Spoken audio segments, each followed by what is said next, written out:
welcome back to the Apollo Protection Agency Political Science Edition. Hell yeah. The red tape simulator that you all have been wanting out of this podcast for so long. And we finally pivoted to it and giving you what you asked for. Thank God. Yeah. I know that you guys loved the ins and outs of last episode, and I hope that you will love the ins and outs of this episode. I mean, it's important business that we're taking care of, right? Adam, like it is. Business. Yes. I've heard from some people though that Signal of Screams wasn't scary enough. Yeah. So this ought to get them. Yeah. It certainly got me. Let me see here. Let me just give you a sense of the density of this section. It starts with page 5 and goes through all the way to page 13, which is a lot of pages in an adventure because it's very small text and it's just a lot. There's a lot to consider here, but we are talking about the fate of the Pack world. So, I do appreciate the gamifying of it. I'm not going to apologize for the meal. We did what we did, and it was how we do it.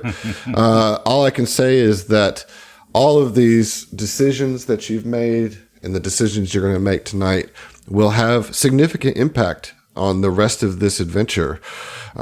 This isn't arbitrary, the decisions that you're making. And I appreciate you guys digging in last week because it's not easy to do some of this stuff. And I think this episode might pose to be even more difficult as you decide where you're going to put the fleets. Although you do have a good bit of influence stacked up, I wonder how much dissent there will be among you guys of where to put the fleets. So I'm pretty sure we're going to send every single one directly to the Eox Salt. I think that's the only reasonable course of action. Right? Every single Fuck them one. zombies, man. Fuck them zombies. Thank you, Zach. Just give up on the Pack worlds. Go over to Vescarium. Just move everything over to Vescarium. It'll be fine. It'll be fine. So just kind of a reminder of the 4 tasks.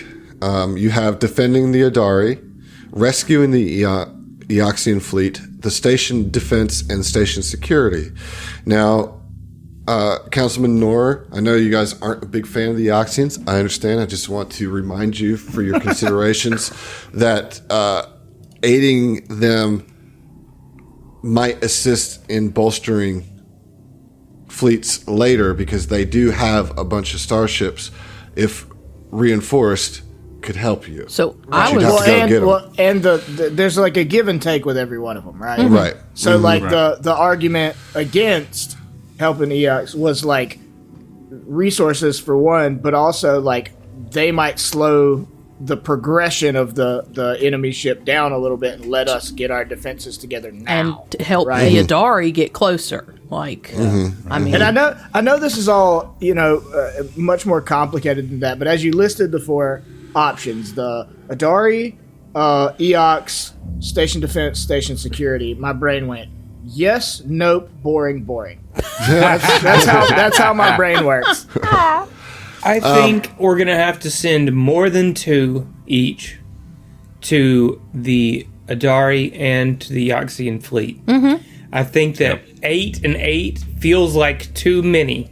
So a reminder, let me just recap that. As it stands now, the directorate, as you're saying, yes, has 2 fleets going to the Adari, 2 fleets going to the Eoxian fleet, and then 8 fleets each going to the defense and security of the station.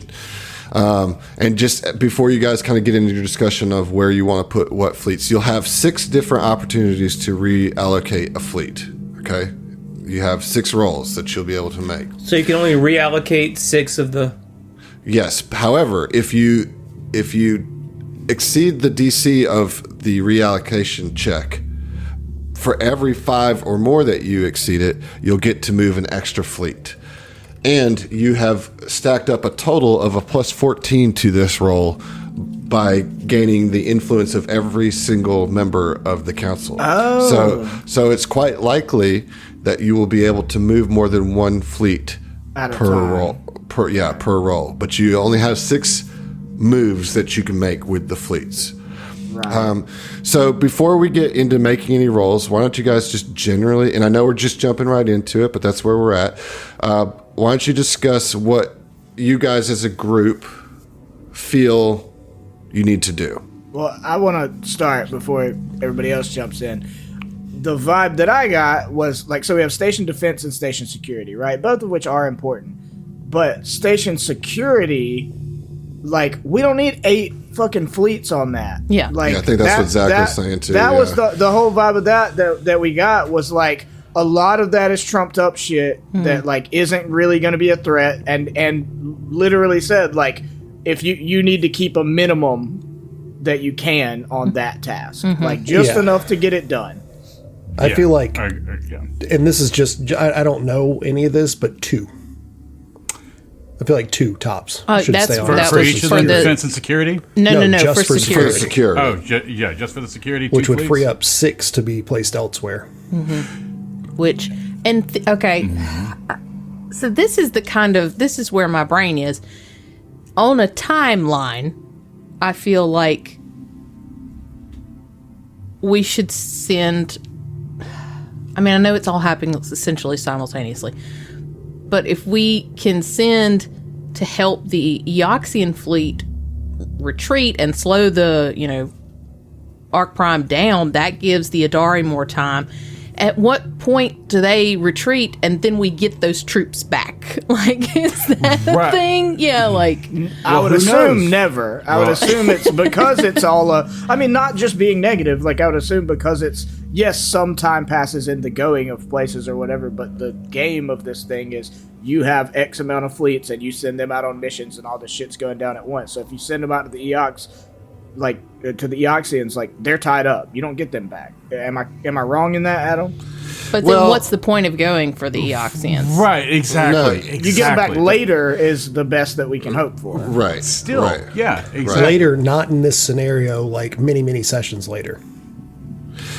The decisions that you make now, you will not see the outcomes of tonight. No. You know what I mean? Like, this is, you are assigning tasks that you to fleets that you're going to then just send out, and how successful you are at that. And just to give you a little bit more context of how this is going to go, once you've assigned fleets, the more fleets that you have assigned to a task, the bigger the bonus you will have on the die roll of succeeding at that concern. Each concern has a die roll associated with it. And so if you put more fleets with it, you're going to have a higher chance at succeeding that. And of course, the DCs, as I told you, are demarcated by easy, medium, and hard, Mm-hmm.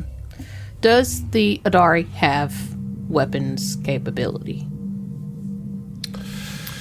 I think the most needs to go to the Adari, and then we need to dedicate a pretty substantial amount to reinforcing the Eoxians. And then I think the next down the list would be station defense, and then the furthest down the list is station security. That's my initial I got to echo Zach's sentiments there. I mean, protecting the Adari is paramount, despite the risk, despite the distance. Well, they said the Adari would be the hardest one. Yeah, absolutely. We need I mean, if we're just going to gamify it, it's because it's the hardest one. We should probably put 6 in there, and then 5 in Eox fleet, and then 3 in defense, and then 2 in station security. Well, we have 20 total. You have 20 total. Right. So that's cutting out a lot. Yeah. So I do think 6 is a good number for the Adari. I will say that. I think 6 is the money shot on that. I think that we could move 6 from the station security, because again, that's so low. It's easy, right? We're good, and that would leave us 2 with security of the station. I think 3 for station security, just to be safe. I think 6. I'm talking about total numbers here, not moving. I'm talking total outcome. My thought: 6 to the Adari, 3 to station security. That's 9. So that's 11. So I think 5 to EOX, the Eoxian fleet, and 6 for station defense. That's what I think. If y'all have a better argument than that, I'd love to hear it. I think that's pretty. Just from our limited knowledge thus far, that sounds pretty good. But I mean, I would even, because the gamifying of it, like we know, like the list that you made was hard, medium. Right. Was defense easy as well, or what was that? Defense is medium. Medium. So hard, medium, easy. So I would maybe even move 1 from defense to the Adari and do 5 and 7. And be like, let's get the Adari fixed. So 7-5-5-3 from hard, what? medium, easy. Yeah. So there's 2 medium difficulties. Yes. The Eoxians and station defense are both medium. Mm-hmm. The Adari is hard. Yeah.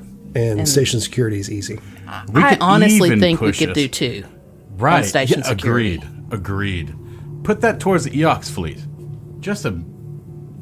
Sure, we could get that lanyap later, you know? Man, I'm kind of there with Zach. Like, it's easy, but we don't want to leave it completely unprotected. That's 2 fleets. That's not unprotected.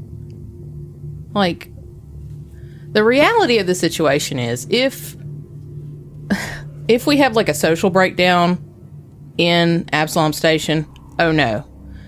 If they get through our defenses, if they destroy the Adari, like, we can deal with our social situations later. Like, we have to deal with the bigger issues. And I think that 2 fleets is going to be fine.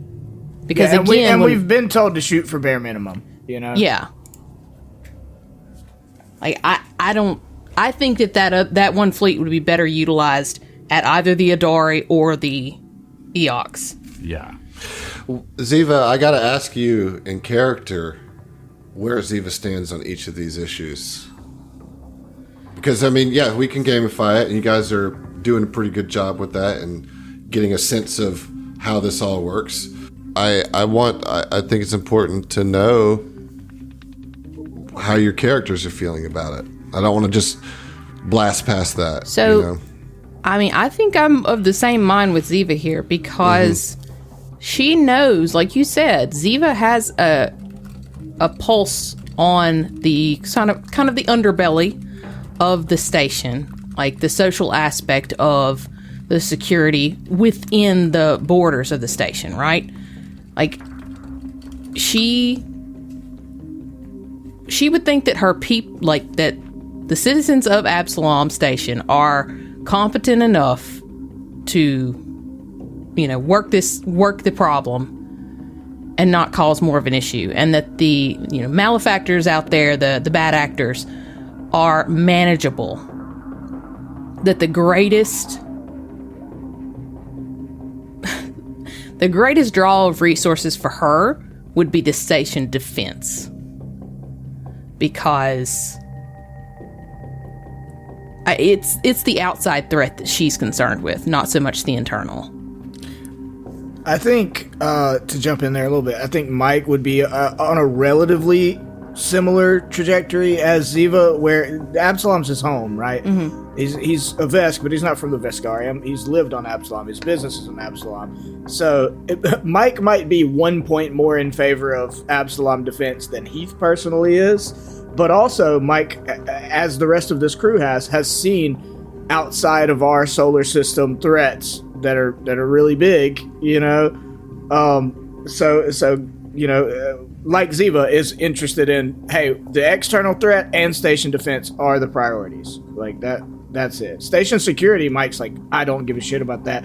Get us a squad of 20 cops and we'll be okay. Like, in my head, I'm like, we would put fucking APA, members out on, like... Yeah, I mean, that's sort of like the unspoken elven in the room. Can we narratively get a fleet we of have APA? a security force.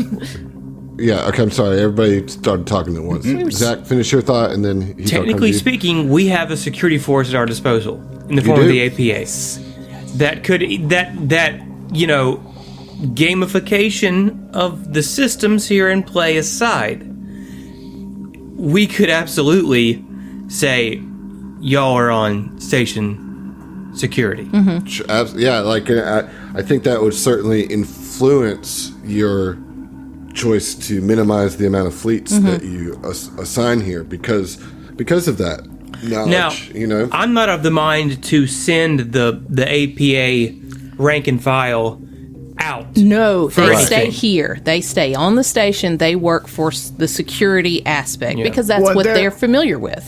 Yeah, one, they're competent at that, and their loyalty will be double in that's their home. That's where they work out of, and primarily the APA's job is to escort people to another planet in the Pact Worlds and come back and just make sure nothing happens. Like we go out and deal with existential threats to the galaxy or whatever, but the APA itself does not do that. You know? So that's certainly an in-game or in-lore justification for minimizing the fleet assignage to station security, because for a lot of reasons you guys are that to some degree. And I personally think it would also be a safeguard against, if we're just looking at the political ramifications of like Ziva looking bad or the politicians looking bad because they didn't devote enough to station security, like, but it's pretty well known, like Ziva's a politician and is in bed with the APA and like got the APA on the job, so it actually like nullifies some of that, like, Ziva abandoned us. Yeah. Shit. Exactly. I'd like to hear Kuiper's perspective on why it's important to put so much resources into the Eoxian fleet. So, all right.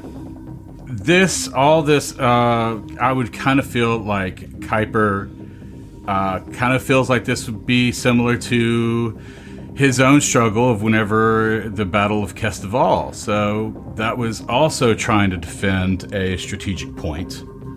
And it was... So, like, I feel like he understands an orbital approach, defending the station. And, because otherwise, if they happen to land on the station, then that could very well prolong a battle with skirmishes planet side or, station side. And I feel like this could be a very similar situation to what that could have been. And also, try to think about it, like the Adari, to sacrifice it, which would be a very real possibility in this stance, is a very huge risk to morale, as everybody has already mentioned. And think about it, because the soldiers are also good. There's going to be Kasatha who are soldiers here. How are they going to feel if the Pact Worlds decided to abandon the Adari? And also just the populace, because this is a Pact Worlds, this is a council, So, in other words, I feel like that would almost be a dissolution of Pact. If there's nothing to back up when something actually happens, are we going to back each other up? And so... I feel like it's an incredibly obvious move to put as much as we can to backing the Adari.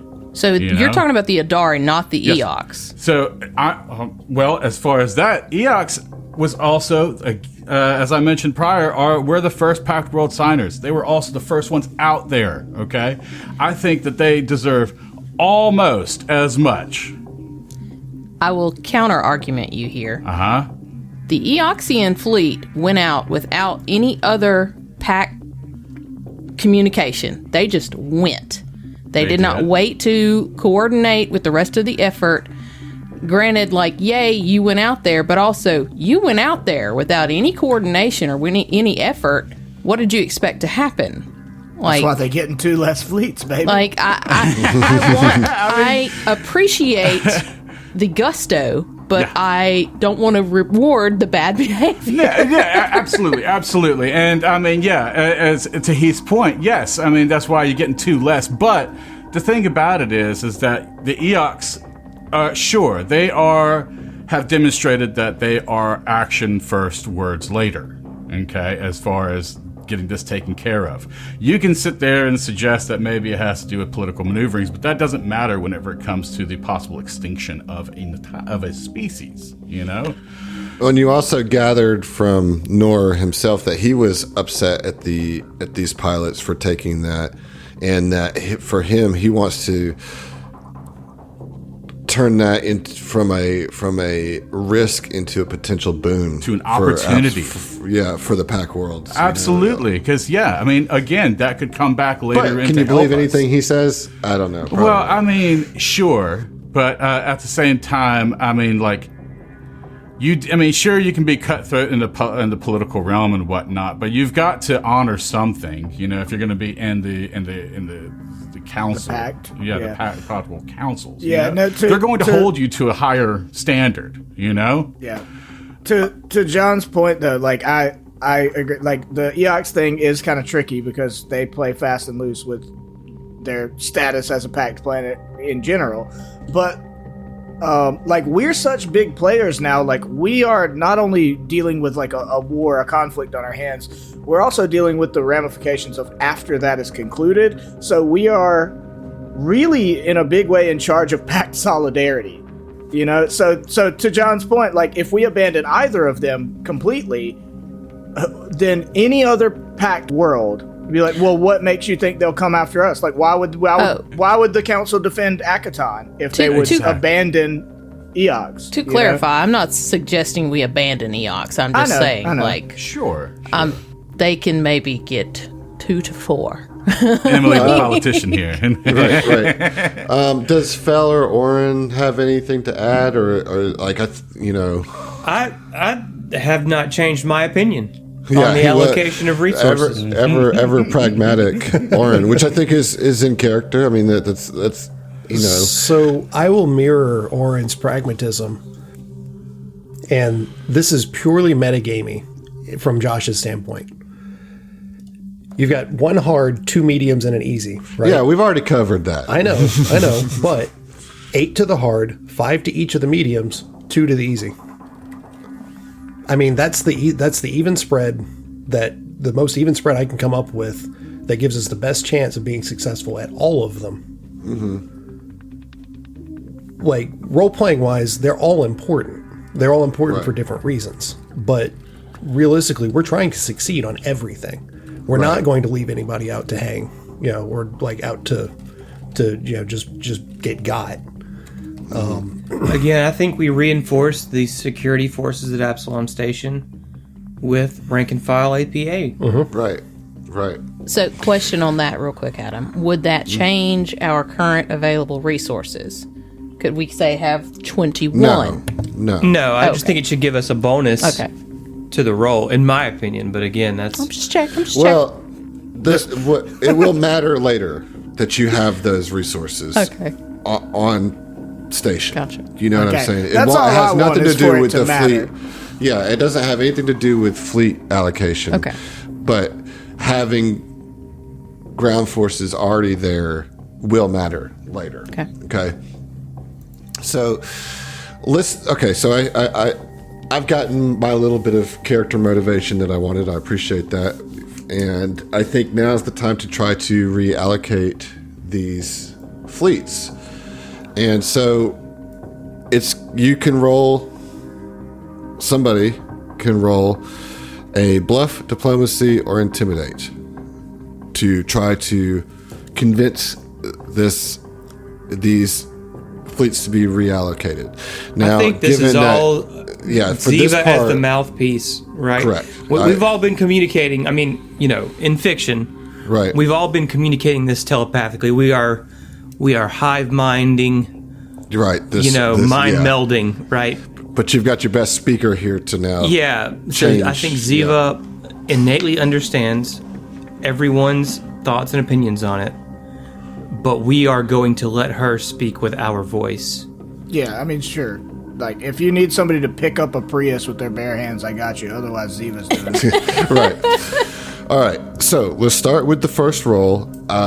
You are going to get a plus 14 to this, but don't worry, I have a spreadsheet that will calculate that. I just need your actual. I assume you're going to go with diplomacy here as your. Yeah. Yes. All right. So with your first one, you are attempting to move a fleet from the station security to the Adari, right? That's our first move. And if reminder that for every 5 that you exceed the DC, you'll get to move an extra fleet as part of that roll. Okay. All right. Fingers crossed. Big. Okay. 55. Okay. Holy 55. shit. That's 4 fleets right there, baby. 55. Dang, swinging that Pringles can over here. Fuck. 55 Okay. plus her 14 as well. Plus Oh, a 14, yeah, right, yeah. right, which brings your total 69. result to 69. Okay, so Our that Pavlovian is, training kicks in. Yeah. you can move up to 8 fleets. You can move all of them. That's amazing. Wow. That's So we move 6. yeah. So she can Well, you- divvy up 6 as she chooses from there? Well, you can do 8 total. Yeah, Like, so- so you can move 6 from security. Yes. Okay. And then you can move 2 more, however So you want. where did to we as well. say? Did we say 8 to Adari total? Nice. What did we land I think on? so. Yeah, so all you need to move is 6, and that would leave security with 2. Yeah, Right, but so I you get. have 2. Okay, Right, so if you move 6 for security, you're now looking at 8-2, 8-2. But you can move 2 more. Yeah, because Right. there's 2 at defense, and we wanted to go lower than that and send those to EOGs, right? yeah. So can we Right. just go ahead and move those 2 from defense move- to EOX? Right. that's So what it's now, for, so with 6. that, you're looking at 8, 4, 6, and 2. Now, would you like to move it again to try to move 1 fleet from defense to Eoxian fleet? Because I think you were looking for 8, 5, 5, 2, right? Yes. I'm going to save you the roll. There's no way that in 6 rolls that you're not going to successfully be able to do that. All right. So just to give our listeners a little break from the crunchiness of this, we're going to say that you guys successfully reassigned the fleets. That was never Yay. going to be an issue. Yay. All right. So, All right, we did it again. Crisis averted. We Well, saved it again. so- Nope. so now here's the part that you're probably not going to love. Shocking. For each of these concerns, I'm going to roll a secret check. Now, I'm going to let you guys choose the skill from a selection of skills for each. But I will roll a secret check, and you won't know if you succeeded or not. Okay? That all comes into play later. Wait, we're choosing what skill you roll secretly? Correct, yes. So Based on, like, what character? Profession So I'll let chef. you. So hold on. I will let you decide which character rolls the role, that I roll for. But let me tell you I will tell you what your skill choices are for each thing first, so then you guys can make a decision. So let's start with defending the Adari, the hardest one. So you can either try to engineer to mobilize the world ship without system failures. Okay. You can use physical science to try to push the Adari's speed, or you can use piloting to plot the safest escape route. This will be the information that you impart to the Adari. I will also let you know that if at least 2 PCs have 15 or more ranks in that skill, the check will gain a +2 circumstance bonus from aiding, regardless of who rolls. Okay. I think we should do engineering. Yeah, I absolutely think I should head up the engineering because I've got a +29. Okay. And then Mike and Kuiper should both be able to aid. We both have 15 at yeah. least 15 ranks, yes. Yeah. I have a plus 30 to piloting with 16 ranks in it. I've got 17 in piloting. No, so remember that ranks is different than your total bonus. Okay. Yeah, So we're I'm only telling talking you, about I have ranks. a plus 30 total bonus to piloting, and I have 16 ranks in piloting. Right. Does anybody else have 15 ranks in piloting? Checking. No. No. So you wouldn't get the bonus on that. No, so we'd end up getting a higher bonus with Because engineering. multiple people have to have the 15 ranks to For get it the to aid stack. bonus. Gotcha. And you All right, said you had well, a 29? Plus 29, plus whatever that 8 is. Yeah, so we've got enough people to get the bonus for engineering, and yours is pretty comparable to Zach's piloting bonus. Can I give him one of my inspirations? I have 2 left.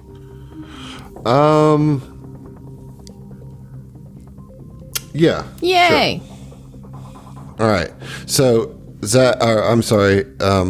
Josh, what is your engineering bonus? Plus 29. Plus 29. Plus the aid, plus the inspiration. You said 29. Plus the aid, plus an inspiration. Yeah. Do the aids stack, or is it just... It's just you get a bonus from more than one I gotcha. person having Right. 15 ranks. Gotcha. Okay. All right. Number and result locked and loaded. Okay. For the Eoxian fleet, you can use either diplomacy to convince the Eoxian fleet to retreat, piloting to offer tactics to outmaneuver the Ark Prime, or bluff or stealth to obscure the undead's fleet retreat. Okay. I know you have a 30 in piloting. Yep. But nobody else has that extra. I have a 29 to diplomacy. Do you have 15 ranks, Kuiper, in diplomacy? No, he has 0 I ranks have in 0 diplomacy. ranks Oh, in sorry. diplomacy. What was Yeah, the I think other? this is good. What about stealth? I have 16 ranks in stealth at thought it was plus bluff. 30. stealth or bluff. Okay. I would like to argue that piloting is the best choice for this, considering the particular, like, what's going on with these, right? That it is a small fleet of fighter starships. Heard. All right. Orin could absolutely offer a plethora of tactical advice to these individuals. Do you have an inspiration? No. Okay. No, you haven't given me one in a long time. Yeah, we haven't really earned any in the last little stretch. But Emily has an inspiration still to give away. I have 1. I'm scared to You use might want it for something Yeah. else, though. Yeah. I'm going to hold on I to it. mean, I just feel like Plus 30. that's a lot of fucking ranks, man. Yeah. You know? Yeah. And this is the medium task, and you have your plus 14 being added to this. Yeah, Right. we'll probably be okay.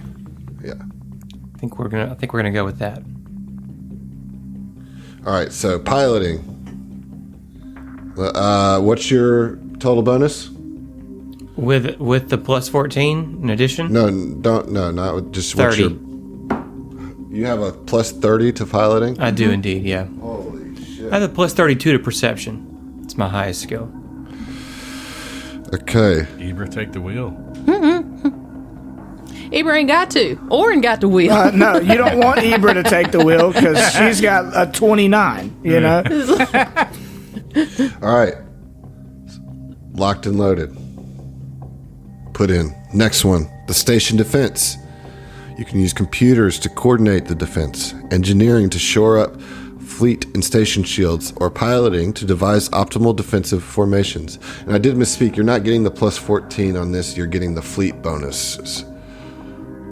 Oh, okay. So We know we're good on the bonus for engineering for anything we do. right. I mean, I've got the same bonus or plus 29 to computers. Same. So Yeah. either way, But you have 15 ranks in computers, John? 16. Yes. Okay, cool. So then computers or engineering, whichever you're high at, will work. yeah. What was the flavor behind each one again, Adam? Computers is to engineering. coordinate defense, engineering to shore up the fleet and station shields, and piloting to devise optimal defensive formations. I almost Engineering, it feels like, for the shields and shit, you know? yeah, because it's gonna take a beating regardless. Right. So let's go engineering. Okay. That's a plus. Does anybody else have? 29 plus aid. Okay, 29 plus aid. Okay, locked and loaded. And the final area of concern is the station security.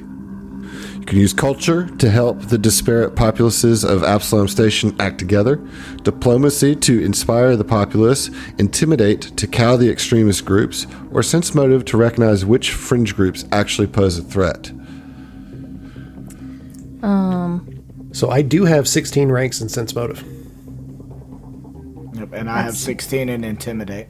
What's your highest, Kuiper? As far as ranks, if we're going by ranks, it's intimidate. No, your not, score. My score is, let's see, 26 in sense motive, 24 in intimidate, and what was the other one? Culture. Culture is 29, so culture. Oh, okay. I can certainly hit you with the culture if you want to roll that. But I cannot. Oh, okay, yeah, because you got aids. Okay, yeah, you can aid that. Cool, because I could not aid it because I only have 3. You just ranks. need one other person to have 15 ranks or more. Yep. That's all you need for I have a plus 29 in diplomacy, but nobody else is going to have the ranks Nobody for the can- aid. right. So. Right. All right, Yeah. so John, what's your total bonus to culture? Total bonus is 29. And he can have my inspiration, my last inspiration. Nice. All right. Okay. Okay. So you said you have a 29 total plus an inspiration, right? plus 8. And plus an Plus 8. the 8. Yeah. Plus the 8. Okay. I will tell you this. You did not succeed at all of them. Oh. I mean, it was 4 rolls. I figured that was the case. Once you've assigned the fleets, the meeting concludes. Lynn says, "Thank you all for coming. I know that this was a difficult and arduous process, but your assistance was invaluable. I ask that you remain close as the inevitable approaches. And as you know, you're sharing green space with the Pools of Paradise. You know, the Jatumbe Park is, Pools of Paradise is on the other side of the park. So I'm sure Ziva can arrange some rooms for you guys to kind of wait it out, right? Until it happens. For this, I would like to give all of you an inspiration. Yay! And I'm going to just give you all personal inspirations because I know that this was a challenging task and probably something you weren't expecting in a high-level Starfinder adventure to have such a around-the-table type situation. So let's start with you, Zach. Go ahead and give me a D6. Okay. 4. 4. All right. This one comes from Wayward, Hey, what's up, man? and it's a personal. My first character was a Star Shaman too. So I'm not saying you're my favorite, but we know. We know. If you know, you know. If you know, you know, yeah. All right, great. Emily, you're up. Let me get a D8. Yeah. A 1. A 1. This is from Alex. Oh boy, here we go. Giordano? Oh, yay! Yeah. Okay. First off, Nightwish is fucking amazing. Okay. All you fuckers are either confused or wrong. Nightwish fucking slaps, dude. I wish I had an angle. Fucking banger. Wishmaster, epic as fuck. Motherfucking Ghost Love Score? How can you not get pumped when listening to Ghost Love Score?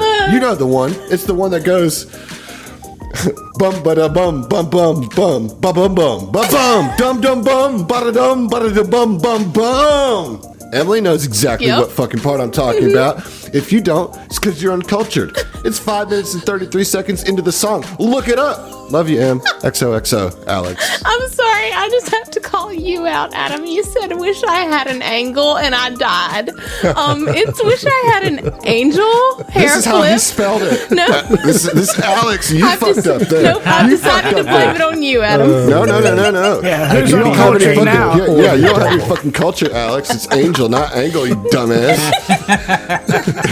He's just mad because he had to read it This out is loud. the love we give our patrons Yeah. who submit these to us. Yeah. No, thank you so much, Alex. This is why I love you. This is why you're my favorite.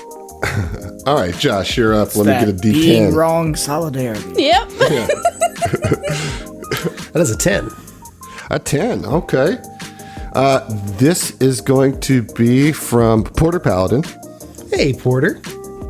Hey, Josh. If you're pulling up this inspiration at a stressful moment, please put down your headphones and go pet a cat for a minute. You'll feel better about whatever terrible thing Adam is about to do to you. Oh, you're not That wrong. might not be bad advice. Say. All right, guys. I'll be back in a few. Okay. Okay. Great suggestion. John, you're up. Let me get a D12. All right. John's got a lot of personals. Because I don't ever get my personals. That is a 1. A 1. Okay, this one is from Sir Newt. All right. Sir Newt. I don't know what makes this personal to you, but here we go. Did you hear about the monkeys who shared an Amazon account? No.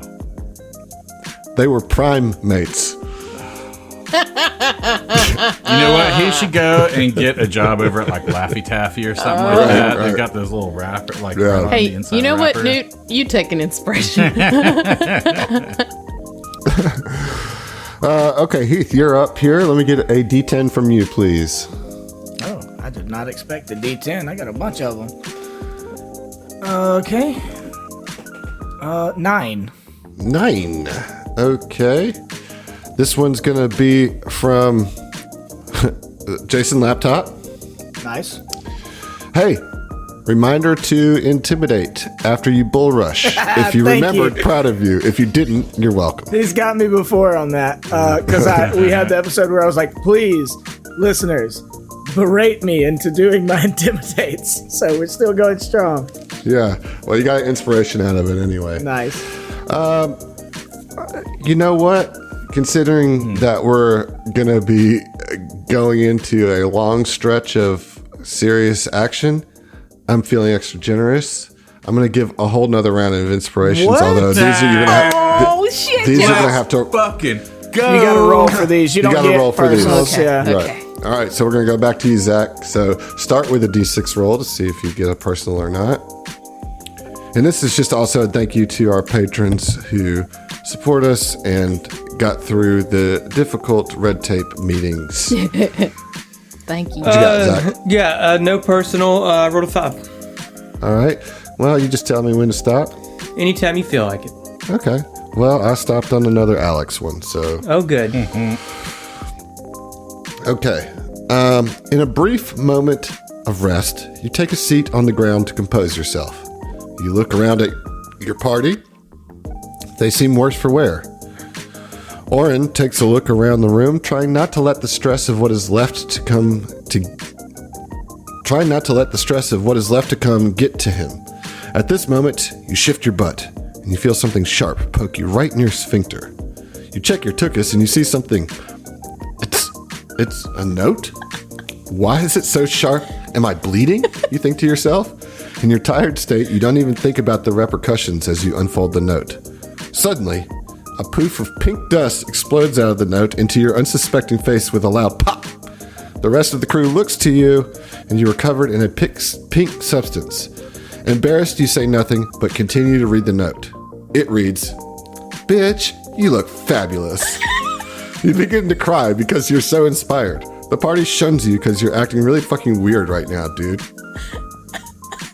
Okay, that's What do you guys got? non-canon. That's non-canon. All cannon. It's Non-canon. You received this note while you were at the Pools of Paradise. Non-canon. I don't even want it. I don't even want the inspiration. No. All right, next up, Emily, I roll me a saw it. D6. I've seen it. D6? Mm-hmm. Okay. 4. 4, all right. Just tell me when to stop. Now. Okay, this one is from Haley, otherwise known as She-Rat. Hey, She-Rat. The sound of knitting needles clacking fills the small, cozy room. Although the Kasatha no longer attends birthing ceremonies, a habit of knitting hats for newborns of all shapes and sizes hasn't faded. She pauses to sip on tea freshly brewed. A flicker in the window catches her eye as a small ship leaves port for destinations unknown. The sight triggers a feeling of longing. Although she never intended to live a life filled with adventure, she carries the memories of her travels in close shaves with warmth. Often, whilst on those travels, she wished that someone in the universe was sending a hope or a prayer her way. So, as had now become routine for her, she sends one to the sky for anyone who may need it. Bro, so why does she get the fucking sweet. wholesome ass inspirations and I get Alex's glitter poop note? There is no God. Because you'll The get world is mad a cruel about and it. unjust Because place. you get mad. Specifically because you would get mad about it. Evil works in inscrutable ways, man. Yeah, I mean, it's you know. inscrutable. Haley, we that finna have was a conversation. beautiful. That was absolutely beautiful, and I absolutely. need a whole book on that. Honestly, Wow. Yeah, Thank you. I was taken to a whole scene. yes. Yeah. Okay. Heath, why don't you give me a D6 roll? Okay, that is a 6. Okay, well, that's another personal. So roll me a D8, please. 8. Okay. That is... that's an 8. It's an 8. All right, this one is from Porter Paladin. Nice. This one's for Thug Rose. That's Okay. it. That's the inspiration.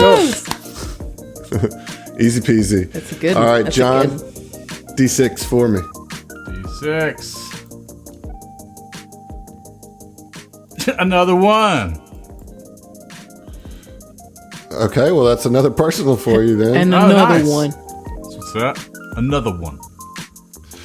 Okay, so John, give me a D12. If you roll a 1, re-roll. Roll a 10. Base 10. 10. That's right. Okay, this one is also from Porter Paladin. All right. And you're about to disappoint the piss out of him because here it is. Snap them spendies. Pop, He doesn't have spendies on, Porter.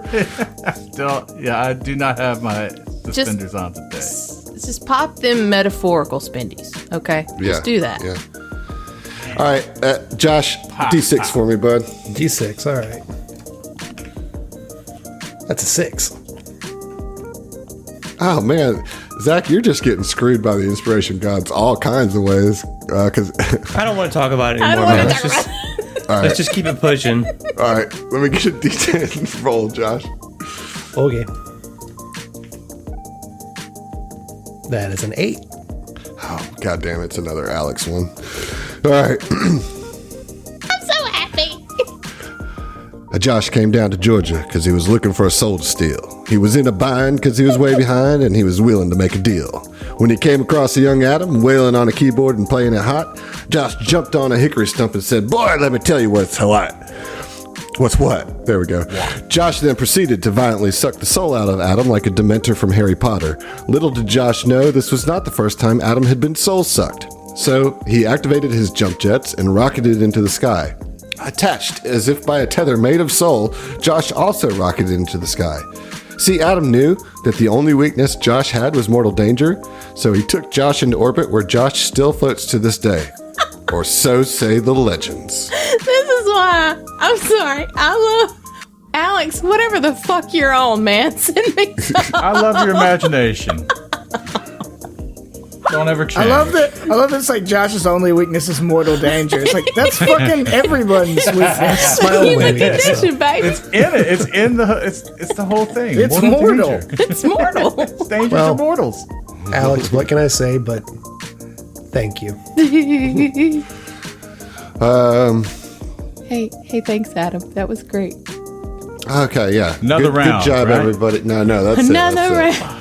Well, let me Okay. tell you what's what. What's what? All Do right. what? Why are you saying it that way? Why am Why I am I saying saying what's weird? What way? What way? Yeah. Yeah. So you guys get some experience. That all happens. You're in your fancy because we do experience in this. Well, thing. I was like, what? We get experience? You just tell us when we get stronger all of a sudden. I have not been You do tracking get the that. million credits for attending that meeting. Nice. Tight.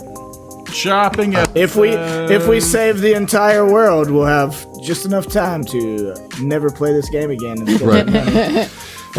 So, as I said, you're hanging out at the Pools of Paradise, perhaps overlooking the greenery of Tombe Park, maybe trying to relax as best you can.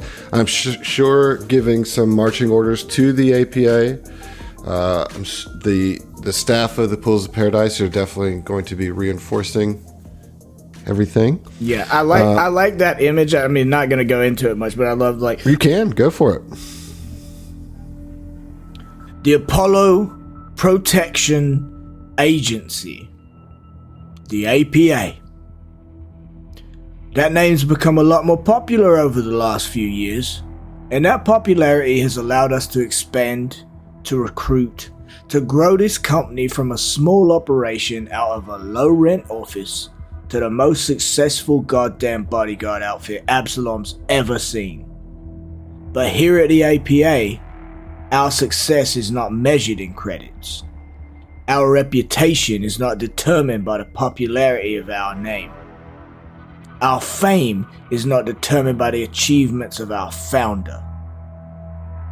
No, the worth of the APA comes down to one thing and one thing only: our ability to protect. You all know I'm a simple Vesk, so I'll keep it simple. A civilization believed to be long dead is sending an enormous ship called the Ark Prime this way. It's already in Pact World space, we believe headed for the Adari. We can only assume it means to attack the heart of the Pact Worlds. That heart is here. Absalom Station. My home. Our home. The APA's home. Now I know you're all skilled warriors. I trained many of you myself. You're the best of the best. And I need you to prove that to me. The APA will assist in station security while the Pact Council's fleets are utilized for station defense and missions to the Adari and to assist with the Eoxian ships who've already engaged the Ark Prime. Now I know some of you will be disappointed that your place in this is not the front lines. I can understand that. But this is a crisis the likes of which the civilian population of Absalom Station have never experienced. If the Civ come, the people will panic. There will be chaos. There will be confusion and there will be violence. But you are the Apollo Protection Agency. Your job is to protect Absalom Station. Not from the Civ, but from itself. So, I will, if you're okay with it, I will say the things that Ziva would say. Yeah, go for Yeah, it. let's go. She would call Uli and Etram to her office, and also Quartz, the android that was saved like very early on. Like they have been around. They've been kind of like, working with Uli a lot, and they're kind of like her go-to people. So, as I'm sure you are aware, the situation with the Ark Prime is dire. We have done the best that we can as far as the fleet and resource allocation. But that is the grand scale. I need you to be here protecting our people. Uli, I want you to call in any of your remaining contacts. If you're Yes. trustworthy, bring them in. Have them set up in inconspicuous spots around the pools. Etram, I would like for the new security forces that we have been working on over the last couple of years, bring everyone in. Unless they have some other situation where they are a part of the actual defense protocols that are being put in place, I want them here, at the pools, in this neighborhood. They can be very visible. I want this to be a show of force. Uli's people will stay to the shadows, but your people will be out and available to encourage our patrons, our people, and the people of our neighborhood. Yes, ma'am. I will organize that immediately. And Uli turns to you and says, Ziva, might I suggest preparing some of the pools as a potential shelter? And she smiles and she says, Uli, we are of a mind, as always. And she just kind of like pats her shoulder, like, I mean, they're essentially sisters, you know, like they're just. Well, and she runs the day-to-day at the pools now, right? Yeah. So, and to that, she looks to Quartz and says, Quartz, I was hoping that you could head up that aspect. Prepare a triage rooms to keep people safe in the event that any kind of emergencies occur, and get with some of the other staff members who are not so used to combat, but comfort. Prepare them to act as emergency personnel if necessary. Okay, so they'd certainly take all your direction and get to work, you know. And, you know, the general sense of Absalom Station is nervous, right? Because, like, you know, there's been media coverage of this, but it hasn't been anything new since the initial arrival, because it seems as if any kind of media footage is getting scrambled, you know? So, you know, probably I'd say on the second morning that you're just kind of waiting for the inevitable. You know, a whole day has passed as you guys are making those arrangements and stuff. And on the morning of the second day, while you're having your kind of just touching base with, you know, Elsafina Knott and Kimbrisa Jun, who's just kind of posted up there at the pools as well. It's just kind of like, you know, the tactics base for the on-the-ground team.